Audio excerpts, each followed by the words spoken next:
biasanya digunakan dengan alasan bahwa kita mesti membentuk karakter dokter-dokter mudanya. Saya setuju karakter dokter-dokter itu harus dibentuk. Tapi dibentuknya kan bukan hanya dengan kekerasan kan, untuk bisa mencapai atau membentuk ketangguhan dari yang bersangkutan. Tapi kan yang juga harus dibentuk kan rasa empatinya, sayang kepada simpati kepada pasien, cara komunikasi itu juga menurut saya penting. Bukan hanya bahwa ya dia harus nurut, harus kerja 24 jam, harus segala macam ya nanti saya akan ceritakan ke teman-teman. Dan yang namanya praktek perundungan ini kalau saya tanya ke pimpinan gitu, selalu dijawab tidak ada. Ya. Saya nggak tahu apakah ini denial ya. Tapi kalau saya tanya ke bawah, selalu ada. Jadi kalau kita tanya ke senior, pimpinan, Pak, tidak ada. Kita sudah nulis surat. Tapi kalau ditanya di bawah, ya ampun Pak. Gitu. Kalau kita tanya ke orang tua mahasiswa kedokteran, ya ampun Pak. Gitu. Kenapa anak saya diginiin? Kenapa? Jadi ada memang secara sistematis keengganan untuk mengaku bahwa perundungan ini atau bullying ini masih ada. Padahal kalau kita tanya ke peserta didik, ya hampir semuanya ngomong begitu. Tapi begitu ada seniornya atau pengajarnya, mereka langsung diam. Ya. Ini juga buat saya sebagai bangkit, ini early warning. Kalau sampai di lingkungan tertentu, orang sudah tidak berani ngomong karena takut, itu sudah tidak sehat itu lingkungan. Ya. Kalau di lingkungan tertentu, ada masukan dari luar, orang bilang, tidak, kita sudah baik, kita tidak pernah melakukan itu, nah itu tidak sehat mekanisme feedback di lingkungan tersebut. Ya, nah, early warning ini yang membuat kemudian kita Kementerian Kesehatan jadi ingin lebih serius. Kemudian kita panggil beberapa. Nah, saya bisa sebutkan contoh-contoh yang saya sering dengar. Yang nomor satu adalah kelompok di mana peserta didik ini digunakan sebagai asisten, sebagai sekretaris, sebagai pembantu pribadi lah. Suruh nganterin laundry, bayarin laundry, nganterin anak, ya kemudian ngurusin parkir, ambilin itu, ambilin sana gitu ya. Jadi asisten pribadi lah. Bisa kemudian lagi ada acara, oh ini kurang sendok plastik, udah jam 12 malam. Dia mesti cariin sendok plastik 12 malam karena kita ada makan-makan di tempat seniornya gitu. Kalau enggak nanti di WA grupnya mereka ada yang namanya Jarkom gitu. Kita harus lihat tuh Jarkom ada prioritas nomor satu. Tapi itu ya biasanya suruhan-suruhan yang sifatnya pribadi, disuruh gitu.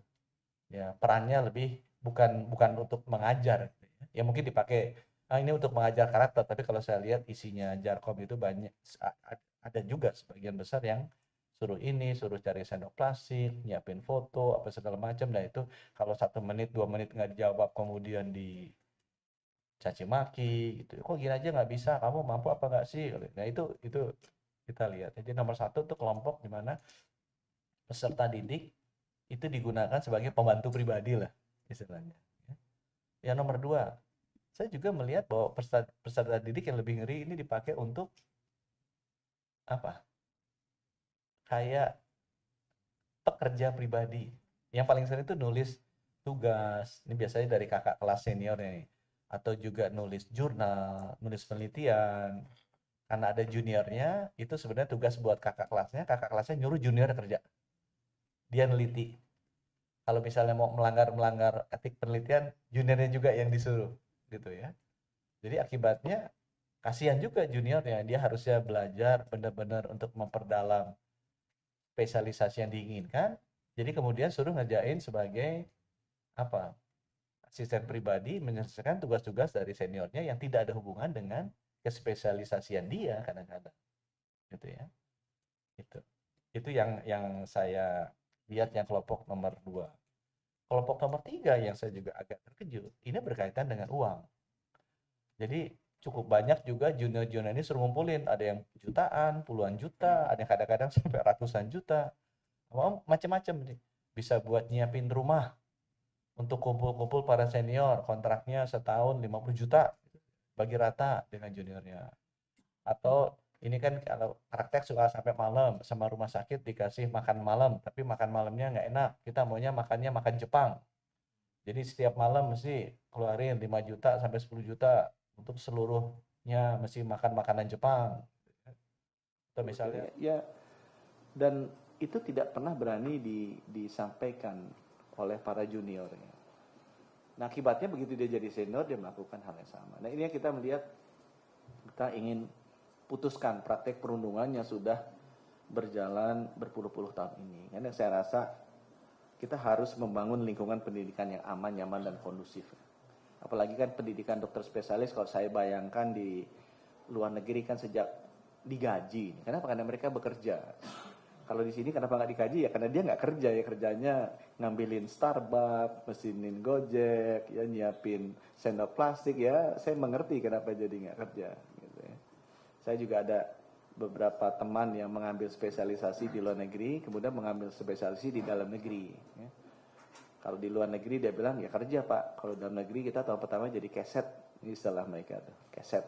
Jadi mesti jadi keset dari konsulen dan senior-senior. Ini saya rasa harus kita perbaiki. Oleh karena itu, kita memutuskan bahwa untuk semua rumah sakit vertikal di Kemenkes, yang juga merupakan rumah sakit pendidikan besar, disiplin untuk memutus praktek perundungan pada program pendidikan spesialis kedokteran akan kita jalankan. Dan kita akan jalankan dengan tegas dan keras. Ya. Kalau nggak bisa putus. Dengan cara apa? Dengan cara nanti kita akan ada website, ditunjukin sedikit ya. Semua yang merasa terganggu, seperti yang tadi saya sebutkan, atau yang melihat ada sahabatnya diganggu, atau ini orang tuanya merasa anaknya jadi terganggu, boleh masukin. Ya. Ini akan langsung masuk ke Inspektur Jenderal, jadi nggak akan lewat rumah sakit lagi. Ya, itu ada nomornya, nomor handphonenya itu 0812 997. Benar Bu, 7 sekali ya. 997 99777. Kemudian juga ada ininya, websitenya. Websitenya namanya www.perundungan.kemkes.go.id. Ya, nanti bisa masuk teman-teman di sini. Kita ada 2 opsi. Kalau berani ngasih nama sama NIK, ya saya akan bilang bahwa ini hanya masuk ke tempat Inspektur Jenderal Kementerian Kesehatan, ya, nggak masuk ke yang lain. Jadi nggak usah khawatir nanti kakak kelasnya rumah sakit, direktur rumah sakit lihat, tidak. Ini langsung masuk ke Inspektur Jenderal Kementerian Kesehatan. Kita melacaknya lebih cepat. Tapi kalau toh pun dia masih ketakutan, tidak berani, ya nggak apa-apa. Kita kasih fungsi anonymous. Coba kalau anonymous ini ya kita mesti lebih lama prosesnya, karena kita mesti cari kan, ininya benar apa enggak, beberapa apa enggak. Nanti kalau ini masuk, langsung kita kirim tim Irjen ke rumah sakit yang bersangkutan, vertikal, dan kita akan audit. Nanti kita hanya ada 3 hukuman. Hukuman pertama sanksi ringan, kita kasih teguran tertulis. Teguran tertulisnya ini bisa ke pengajarnya, kemudian atau seniornya, kan ini perundungan terjadi dari kakak kelas ke adik kelas ya, bisa ke pengajarnya, gurunya, bisa ke seniornya, bisa juga ke direktur utama rumah sakitnya. Kita minimal kita kasih teguran tertulis. Kalau dia berulang atau memang tindakannya sangat kasar gitu ya, itu kita kategorikan sebagai sanksi sedang.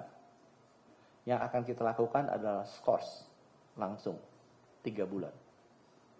Jadi kalau untuk senior itu langsung dia hilang tuh satu masa pendidikan. Kalau untuk pengajarnya ya udah dia 3 bulan kita skors. Di rootnya sama kita skors juga 3 bulan. Karena ini kan di bawah saya. Kemudian yang sanksi berat untuk teman-teman kalau ini misalnya pegawai Kemenkes, karena yang ngajar kan bukan hanya pegawai Kemenkes kan, ada pegawai Kemendikbud juga ya.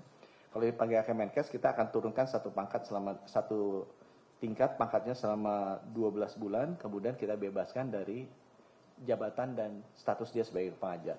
Kalau dia bukan sebagai pegawai Kemenkes ya kita minta ya udah nggak usah ngajar di rumah sakit kami. Ngajarnya di rumah sakit lain saja. Karena kita ingin menciptakan lingkungan yang bebas perundungan di rumah sakit kami. Sedangkan untuk si kakak kelasnya, seniornya sama. Ya, kita minta mereka jangan belajar di rumah sakit kita. Karena mereka kan sebenarnya peserta didik dari universitas, tapi kita bisa bilang, Anda belajar spesialisnya di rumah sakit vertikal, kalau Anda begini terus ya Anda pergi aja. Anda belajarnya di rumah sakit umum daerah aja, yang bukan rumah sakitnya Kementerian Kesehatan. Ya, tidak boleh yang bersangkutan mengikuti program belajar mengajar di rumah sakit pendidikan milik Kementerian Kesehatan. Kalau sanksinya yang diberikan adalah sanksi berat. Dengan demikian kita berharap bahwa kita bisa memutus puluhan tahun praktek bullying dan perundungan yang dilakukan kepada peserta internship dan peserta PPDS yang selama ini tabu untuk dibicarakan. Ya. Tidak mau didiskusikan. Dan sekarang kita putus. Ya, jadi buat teman-teman, mudah-mudahan teman-teman ya peserta didik bisa konsentrasi, belajar lebih kondusif suasananya dan bebas dari perundungan, sehingga lulusnya juga nanti memiliki rasa empati dan kemanusiaan yang sama kuatnya dengan ketangguhan mental. Jadi mungkin dari saya demikian. Terima kasih. Wassalamualaikum warahmatullahi wabarakatuh. Baik, selanjutnya.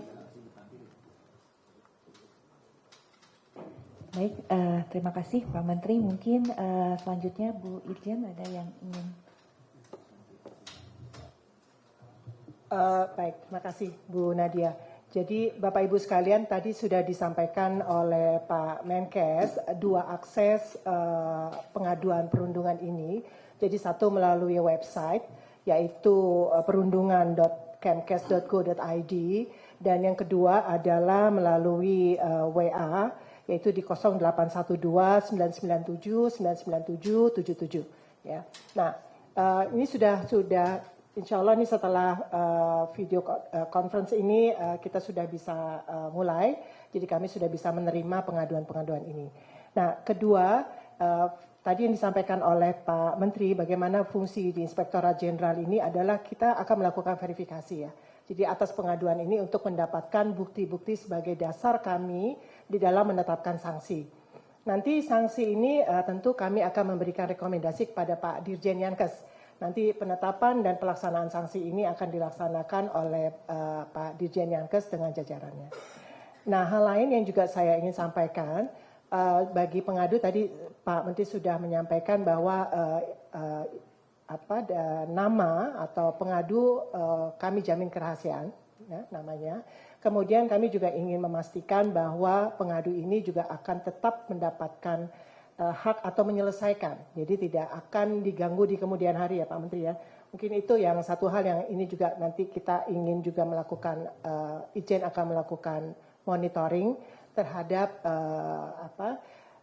pengadu yang masuk di Kementerian Kesehatan yang memang terbukti terjadi perundungan.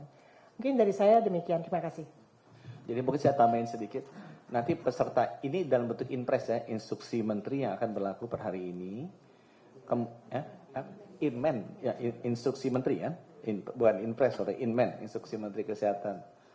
Ya, akan berlaku hari ini. Kemudian itu tadi, kalau yang lapor nanti akan kita dampingi. Ya. Baik mungkin kalau dia memerlukan dampingan psikolog, kita dampingin psikolog, tapi kita juga ada pendampingan hukumnya. Jadi kalau misalnya gara-gara dia ngelapor diganggu-ganggu, nggak dikasih praktek, nggak dikasih pasien, nah yang mengganggu dia akan kita hukum juga. Jadi benar-benar dilindungi lah yang bersangkutan sampai dia lulus. Nggak boleh diganggu secara ofensif kalau dia melaporkan. Dah, aku berhenti sampai situ. Baik, terima kasih Pak Menteri, Bu Irjen. Selanjutnya mungkin teman-teman kita buka sesi pertanyaan, kita mulai dulu dari 3, jangan terlalu panjang, singkat langsung kepada pertanyaannya dan sebutkan nama. Silakan. Ya, baru Linda. Ya, mic-nya ada di depan, tolong dibantu mungkin. Linda ada mic depan ya, oke. Ya, ya, ya. Terima kasih, selamat siang. Saya Kera dari CNN, izin bertanya. Berarti kan tadi kan PPS vertikal Kemenkes, bagaimana kemudian dengan PPDS yang di swasta ataupun tadi itu apakah juga diakomodasi untuk melapor di sini atau nanti ada mekanisme lain begitu Pak? Nah yang kedua ini kan sebenarnya pelaporan juga sempat ada di kolegium kalau tidak salah ya Pak. Nah ini apakah sudah ada koordinasi sehingga nanti tidak redundan bahwa PPDS dan segala dokter itu melapornya nanti ke Kemenkes begitu. Untuk Bu Irjen mungkin nanti kategorinya seperti apa ya Bu, sanksi ringan, sedang, berat itu apakah boleh disampaikan begitu? Terima kasih. Takut lupa, jadi aku jawab dulu. Yang pertama PPD swasta, ya. Memang sekarang karena rumah sakit swasta kan nggak di bawah saya, walaupun secara tidak langsung masih bisa kita atur, ya, lewat akreditisasi. Kita mulai dulu aja. Toh sebagian besar dari pendidikan dokter spesialis ada di rumah sakit pemerintah juga. Kan cuma hanya ada 21 rumah sakit yang bisa melakukan pendidikan dokter spesialis. Itu sebagian besar ada di rumah sakit saya, itu rumah sakit pemerintah. Kemudian yang nomor 2 tadi pertanyaannya, pelaporannya, ya. Nanti begitu semua yang kita kasih nih, sanksi ringan, sedang, berat, kita sesikan ke MKEK, MKDKI, dan kolegium. Ya, jadi kita kirimkan. Nih, kan kolegium yang atur pendidikan kan, jadi kita tahu tuh siapa gurunya yang memang melakukan tindakan bullying yang tidak proper. Kita juga sampaikan itu ke majelis kode etik, dan kita juga sampaikan itu majelis disiplin, jadi tahu mereka bahwa ini adalah orang-orang yang memang melakukan tindakan-tindakan yang tidak proper. Gitu ya. Yang ketiga Ibu Irjen ya kayaknya ya.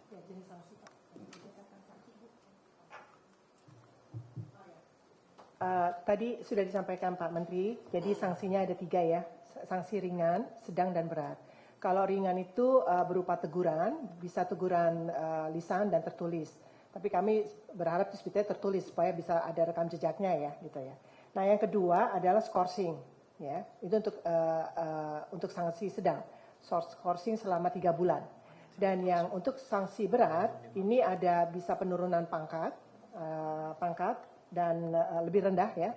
Kemudian atau diturunkan dari jabatan ya selama atau di pemberhentian sementara selama 12 bulan 1 tahun. Dan di rootnya juga akan mendapatkan teguran tentunya sebagai pimpinan dari rumah sakit vertikal tersebut.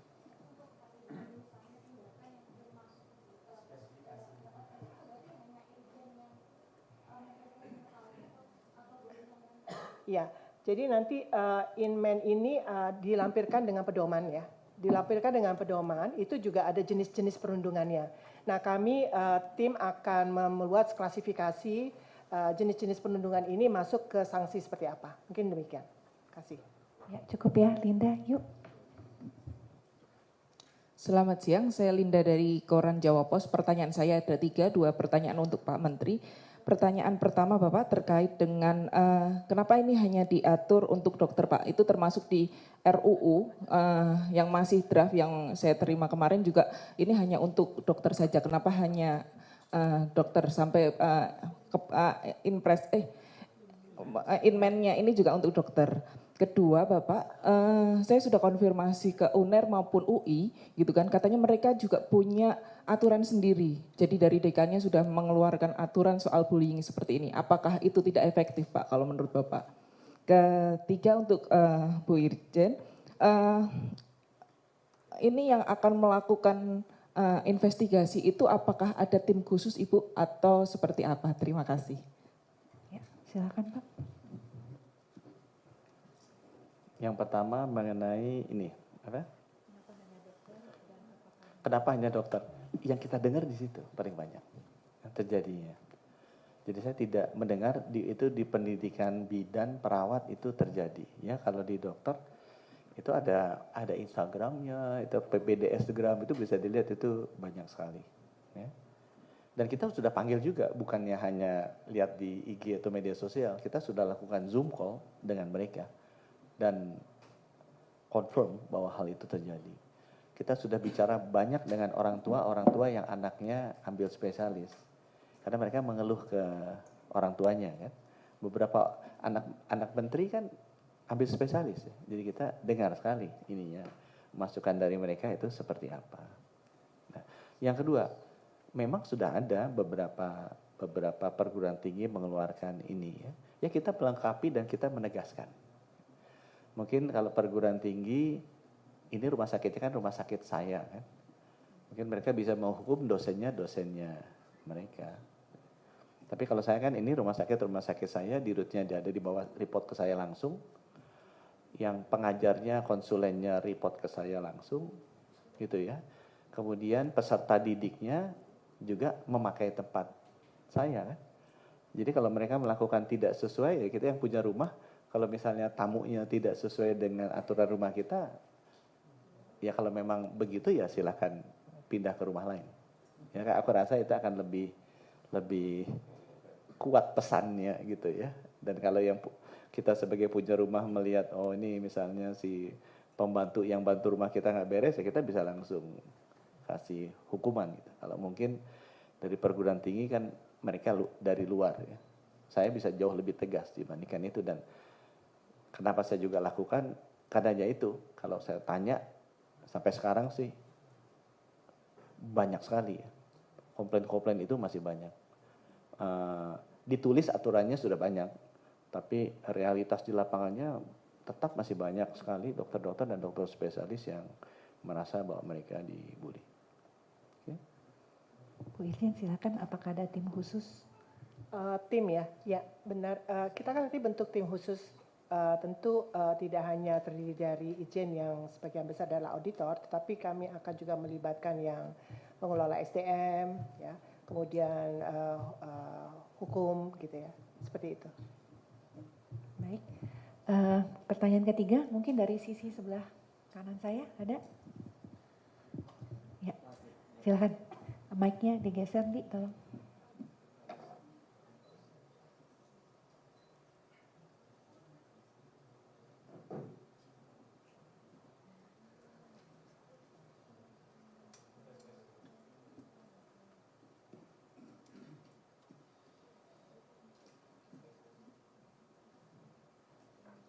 Tes. Selamat siang Bapak dan Ibu. Terima kasih atas kesempatannya. Saya Averus dari Petikom. Adapun yang ingin saya tanyakan mengenai langkah baru Kemenkes ini. Saya sebenarnya kalau menurut Bapak dan Ibu seberapa efektif hal yang akan aksi yang akan dilakukan ini, terlebih praktik bullying ini sudah mengakar sekali sampai puluhan tahun, dan gimana caranya nanti dari Kemenkes sendiri untuk mengatasi misalnya ada institusi-institusi yang mungkin dalam tanda kutip akan menjembunyikan, apalagi ini sudah jadi tradisi yang mengakar sekali. Terus yang ingin saya tanyakan, apakah mungkin juga dari institusi tersebut juga bisa mendapatkan hukuman dari secara lembaganya? Terima kasih. Kalau pengalaman saya ya, saya pernah dulu sekolah SD kan, ini ya kepala sekolahnya masih orang Belanda ya waktu itu ya. Saya lihat gimana caranya orang Indonesia bisa disiplin. Kita lihat kan gimana cara orang Indonesia dengan orang Singapura atau orang Jepang lah, dari sisi masalah disiplin. So orang Indonesia bisa, asal satu, asal tegas aja. Aturannya tegas, hukumannya tegas. Jadi yang saya lakukan adalah tegas aja. Biasanya kalau udah mau dihukum tuh orang Indonesia tuh ibanya banyak sekali. Ya, kalau ini saya merem aja deh. Itu kalau ini aturannya begini dihukum aja. Kalau dia salah kan harusnya teguran tertulis. Nggak usah ragu gitu. Jangan diajak bicara dulu apa, ya udah terbukti langsung tegur. Kalau memang dia berat atau udah 2 kali berulang ya langsung aja diskors. Siapapun dia, mungkin anaknya Bu Irjen gitu kan, ya skors aja. Emang aturannya begitu. Orang Indonesia kalau digitukan ya, diberikan hukuman yang jelas, mereka ikut kok. Lemahnya kita adalah kita hukumannya tidak jelas, cuma tergantung siapa orangnya, latar belakangnya, orang tuanya, research agamanya, itu yang masalah. Itu yang masalah. Tapi selama ini ya hukumannya jelas, orang Indonesia bisa sedisiplin orang. Kalau dia di Singapura atau di Jepang ya dia bisa menjadi orang yang sangat disiplin juga. Jadi saya melihatnya begitu. Kemudian yang kedua, ya saya hanya akan bisa mengatur yang saya bisa atur. Ya. Itu tadi misalnya peserta didik kan bukan anggotanya sivitas rumah sakit kita secara resmi. Tapi kan dia prakteknya di rumah sakit kita kan. Jadi kita apakah memecat dia aja sebagai peserta didik atau penurunan pangkat, nggak bisa. Karena secara legal nggak bisa. Tapi saya berhak untuk bilang ya kamu belajarnya jangan di sini.